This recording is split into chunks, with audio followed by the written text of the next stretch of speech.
It's fucking weird, right? I used to be this guy who had everything, right? Until one day this guy walked in my room named Nobody that told me about music that he wanted to do, but he was nobody. And then pursued my life and told me everything I needed to do, I can do it too, but he was nobody. And pursued me through this guy named Josh, and Josh told him, hey, this guy does music. And if you ever want to get music energy off of him, you can steal it from him, which I found out later on as my energy came back to me.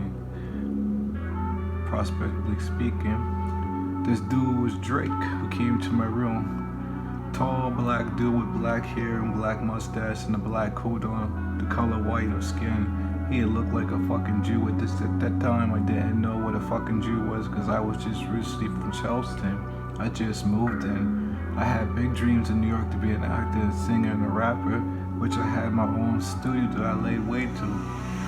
That shit ain't no average. Yeah, and somewhere in the room was my girlfriend. She was sitting there holding me like a baby, telling me maybe we can do it. And I know we could have done it because she helped me out with the studio. Of course, we had done it. It was 3 weeks in before I noticed that a Drake track came out, and I was like, I can't be that because I'm supposed to be that. Then later on, Drake grew into a more powerful person, and after that, I started feeling weaker and weaker and started getting fat and started growing a mustache. I had a baby spooks off face, and I lost my voice to another one. I had this black dude named Hurst that came in who looked like Jay-Z, and Kosi was Jay-Z. Told me I couldn't rap, told me I couldn't do it, kept holding me back and attacking me. Before I know it, my voice was lost to his voice, and I had his voice, and I didn't know what to say. I headed to Staten Island and said I gotta get away, and got away. I hid in the hills and I started doing music again while I was working at Toys R Us. No good. I had this dude came up to me named Alex and was like, yo, you wanna see Jay? And I was like, nah, I'm okay. He says, yo, I'm on my way to Sony Studios, and if you want to come, I'm gonna drop out this package.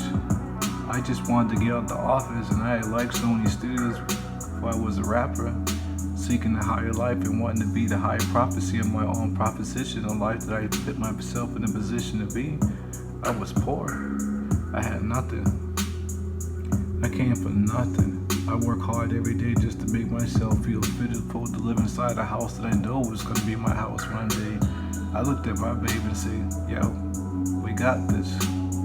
Walk into Sony's office, and all I saw was Jay staring back at me in the hallway as though he followed me. He said nothing, hardly. He just looked and smirked and his eyes turned white, and I didn't know what to do. Good night. Later that day, I took a photo of myself. My whole appearance started to change. I started to look like him and had his bottom lip and his hairdress and his whole stink.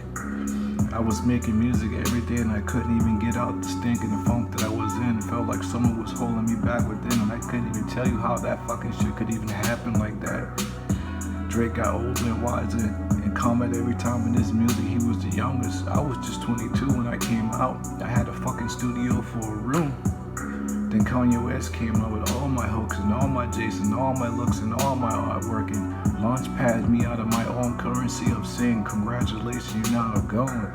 The teddy bear is my famous teddy bear I used to draw in high school for love, and he kicked me out of my own love constituents before I forgot about my girlfriend that I loved. And then Rihanna came up stalking me to Toys R Us. Twice she came after me, and then she kept looking for me, and I know it was a catastrophe because I felt something bad happen in the back of me, and I told the dude, Eddie, I don't want to meet her. Leave me alone. He said, come on, buddy, you should meet her. This is after meeting Jay. Then I met her, and then days later, Chris Brown showed up at CBS, Good Morning America. And then after that, all my music was gone, and every music that I heard was the music out on the track that was their tracks. That wasn't their tracks, that was my tracks, and I can't hold it back, but I know that you did it. We learn how to survive in the woods. I know that you did it.